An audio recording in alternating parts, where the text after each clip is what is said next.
Hey, Rob Cushing from the Better Claim Music blog here, and thanks for joining me and appreciate you watching. As always, if you find value in this video, please let me know. My contact information is embedded in the description at the bottom. You can reach me by email, phone, Skype, Facebook, or Twitter. Please subscribe to my YouTube channel. Like I said, share this with others if you find value of it. Follow me on Facebook, follow me on Twitter. You're on YouTube too, it'd be great, okay? Want to hear from you. What I want to talk about today is a little bit more involved. I've done a previous video on, starting to think about if your band is planning their first tour, and kind of what the hardest part of that was, and getting past it. Okay, and I shared kind of some personal experiences from that as well and how I got through it. What I want to do today is kind of more on,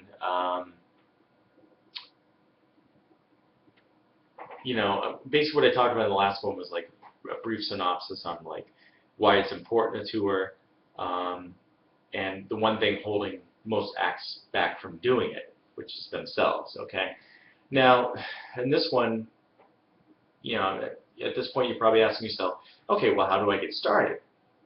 I want to get into a little bit more detail about the why, because here's the thing: if you don't have the why firmly planted down pat on why you want to tour, you will not nail down the how. Okay. The cool part is that when you do nail down the why part, the how part is actually not that hard at all. Okay. So I had a little bit of question about this, like, why does your band need, or rather, why does your band have to tour? Okay. Why you must tour. Okay. I touched on this a little bit in the last video, but today the general public seems to have the notion that like the need to tour doesn't exist anymore because of the availability of doing things digitally. I mean, you can hold online performances on Google Hangouts, for example, and the mindset seems to be on that thing. It's like if you can reach thousands, if not hundreds of thousands or millions at once, that way, why bother going out at all? And again, same opinion I have as that mindset was yesterday. Bull. Okay, think of this. When you've attended a concert live versus watching it on the TV, does it feel the same? Of course not. Because when it's live, the human connection is there. The feeling and emotion of a live performance that can't be translated into a digital experience, no matter how big your TV system's sound system is, or whether it's a 1080p or 4K TV. Doesn't matter. You need that live connection, okay? There's something missing when you watch something, and that's the human connection. Watching with others who are experiencing, being there with others who are actually experiencing the same emotions and feelings from the live performance, the sound, the lights. It's 2014, but I mean, still, it has to be experienced live, Same if you're like a musical act and you're performing for an audience. You don't get the connection, and you don't see your fans getting that, clicking with you, getting that reaction to you if you're performing on a webcam or sitting on stage, versus like sitting on stage 10 feet away from them. It's a huge difference. Matter of fact, I would go so far as to say it's absolutely more vital now to tour than it was 20 or even 10 years ago. And it's because of the digital availability of live music. I mean, with all that we've been exposed to online nowadays, it's never been more important to gain a foothold with your fans. The ones you have now are the ones you're going to get. And it's never been more important to stand out from the crowd than it is to get in front of them in person, okay? And the only way you're going to do that is tour, okay? Now, I mentioned the benefit of getting a fan base as a reason to tour, and while that's definitely important, it should not be your main goal for the first few times you're out, but it should be a byproduct. I'm going to repeat this again. Getting a fan base as your primary reason to tour should not be your primary reason. It should be a byproduct. It's important, but it should not be the main reason you're going out to get fans, okay? Here's the thing: unless you have like a string of like consistent godlike performances at the clubs you hit, and you do a huge tour that way, you're never going to gain a massive fan base in the start. It's okay. I mean, if you go out and try just for the sake of getting fans, it's going to take you years to do it, okay? for the most part. I mean, there's exceptions to every rule, but if you really just go out and you're just like, I'm just doing this to go get the fans, it's going to take you years to do it, and you're going to go broke first. Okay, you need to treat your tour, at least your first few, as a learning experience. Okay, so here's your main reason for why you should go out and tour, at least the first few times, and it is to learn how to tour. Okay, you're never going to experience what it's like to be a real touring band without going through the paces. Okay. Same for solo artists, except you're not dealing with the personalities of the other band members on the road unless you have a backup band. It's an excellent way to learn fast if you actually can work well together as a band, or if you're good at traveling alone as a solo artist. Both can be challenging, and I've done both. So speaking from experience here, there are things you can't learn by reading about them or hearing about them, but by doing. So this is a perfect example. Okay, that means getting into a van packed to the gills with equipment and band members. Some who may not bathe. I've had that happen. It means driving long distances. It means stopping to eat and take breaks, getting to the hotel to check in, getting to the venue to unload.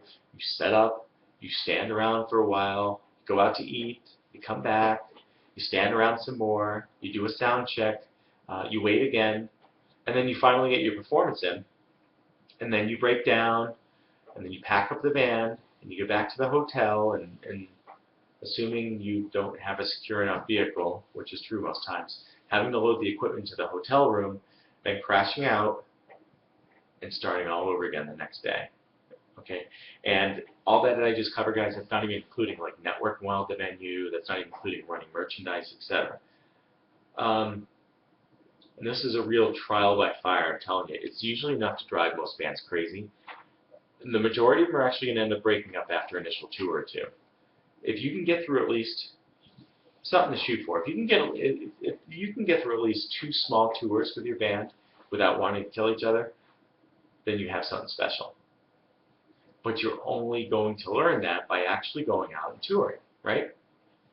Some acts, and like I said, I touched on this in the previous video, like I used to think the same way. Some acts think they need to have everything in place before they hit the road. Not so.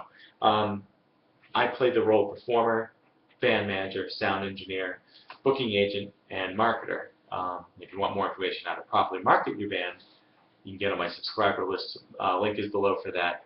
And I'll be able to send you more information that way, okay? So playing all those different roles, getting in back to this, playing all these different roles, it's not fun, but it's doable, and you learn a lot, okay? And as a result, you have a greater appreciation for all those roles, and I definitely do now. So as far as touring, just go do it. And if you can, have these tasks delegated out to the other band members equally. I mean, you might be lucky enough at a town where like a relative or a good friend can like run the merch table for you, for instance.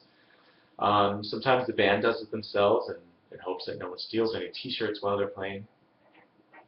But these are things you need to learn, okay?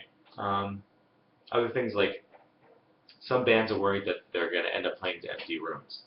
Well, most times, if you market correctly, and I can show you how to do that, again, at the links below, either sign up with me right now for $25 to get started today, or get on my subscriber list to find out more. Most times, like I said, most times if you market correctly, okay, you'll get some people in, all right? It's about being smart, too, and it's about having realistic expectations. Here's an example, and you're going to have some realistic expectations about some things, okay? And have an open mind. If you end up booking a tour, and you finally get that club booking you always wanted, but it's on Super Bowl Sunday, well, don't get bummed if you have more people on staff at the club than actually show up to see you. So, just something to keep in mind, you know. Here's the thing, also. So, what if you only end up playing like 5 to 10 people? I've had that happen. Here's the thing, guys. It is 5 to 10 people who would never have heard of you otherwise. Okay, I had that happen at a few shows that I did up and down the East Coast and out in the Midwest. But I had a great time. And the next time I went back, those same people were there, and that time they brought friends. and it grew exponentially, and my attendance, went up, way up, and so on. There's another reason for why to tour. It is great practice on stage. I mean, first off, you're playing constantly because you're doing all these tour dates. Like I said, a minimum 2 weeks is probably a good idea to go out. First off, you're playing constantly, so you're honing your sound in a more concentrated time space than like if you were just bumping around your local clubs or doing your weekly practice type thing. Plus, these new fans are seeing you. They aren't familiar with you yet, so who's going to know if you mess up on stage, right? You're also playing to audiences different than you're used to. Some towns have a much different music scene than the one you're used to. Some may not be as receptive, but as I found out, a lot of towns were way more receptive to the type of music than what I was doing in the music scene back home. Like, for instance, big shout out to Cleveland, Ohio, and Chapel Hill, North Carolina, who were extremely receptive to my stuff. So, love you guys. Another reason to tour, as part of that, you experience a different room each night. You have a different stage, sound system, sound engineer, different management, and different fans and people show up, right? You're going to find, as a result, your sound's going to vary in each place as well. So it's a good experience to note. So you can go back the next time and know that say that club in Pasadena doesn't sound like the same as the one in Buffalo, and you need to tweak your sound configuration for each of those. I mean, you might even find a club that is like, oh my God, we sounded great in this room configuration. Maybe it's something that the engineer did something to tweak your sound with, like that they might have something to show you that you wouldn't have known otherwise. So these are just awesome opportunities. And then the last reason for why you must tour, not why you should tour, why you must tour, is networking. Okay. Despite how good you may be with social media, etc., you will never network your band as well as you can in person, showcasing your material live to new audiences, okay?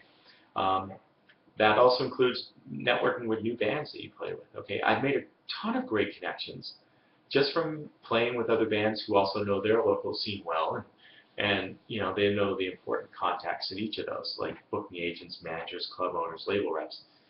And the cool thing is that you can reciprocate that from those bands when they come to your area. Okay, I've gotten some great friendships out of that exist to this day. And based off my touring experience, I have a great idea of what festivals or which town to play at, who to contact for those, what places to shoot for clubs, what places to avoid, etc. And actually, people like rules doesn't really happen, but this does. You'll have record label representatives who are out and about at a lot of these places too, and so you never know if you end up impressing the hell out of them.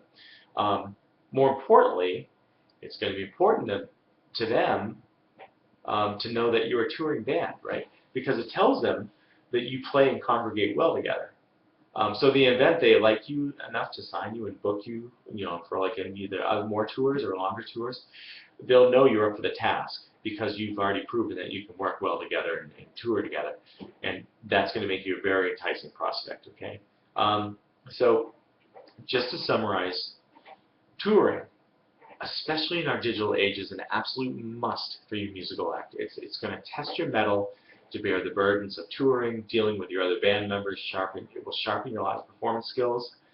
It will get you way more exposure and networking than you ever thought possible. Okay. And lastly, I don't want you to dwell on the details about all this much. Just make the decision to do it. But know what to expect and what to shoot for. Okay? In another video I'm going to shoot, we'll get into the logistics of how you want to go about planning and booking your tour. Okay? So I'll save that for another one. And like I mentioned before, in closing, if you want more information on how you can properly market your band so that you're getting the most out of planning your tour, information on how you can free yourself up from the confines of a job or financial situations preventing you from going out and doing cool stuff like this, get on my subscriber list down below to find out more, or the other link where you can join with me now for $25 and get started on that today. All right, guys? So that's about it. Once again, my name is Rob Cushing from the Better Claim Music blog. You can read that blog at www.thebetterclaim.com. Just to recap, my contact info is in the description below: email, phone, Skype, Twitter, Facebook. Follow me on all those. or reach out to me those ways. Subscribe to my YouTube channel. Leave some feedback. We'd love to hear from you guys. Or reach out to me directly. Get on my subscriber list to find out more information about what I do and how I can help you. And if you're ready for that, lock arms with me for starting at $25 today, okay? So once again, Rob Cushing from the Better Claim Music Blog. I am out of here. You guys take care and have a great day.